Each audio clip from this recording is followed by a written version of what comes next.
Rad općinskog vijeća u proteklih 4 godine, pa evo i sad ponovo.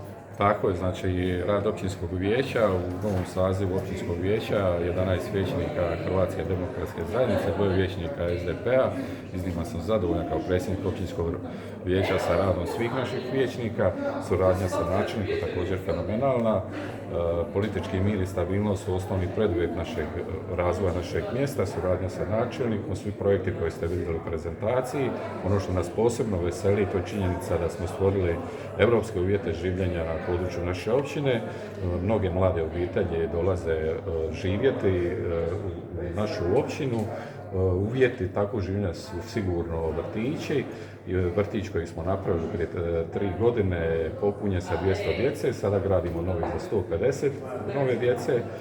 Nadogradnja naše osnovne škole, ja bih rekao da to nije nadogradnja, to je izrada nove škole, istih kapaciteta kao postoje. Svakako su uvjeti uz zaposlenje roditelja u našoj zoni gdje radi 3000 ljudi, svakako su uvjeti koje privlače mlade obitelji u našu općinu.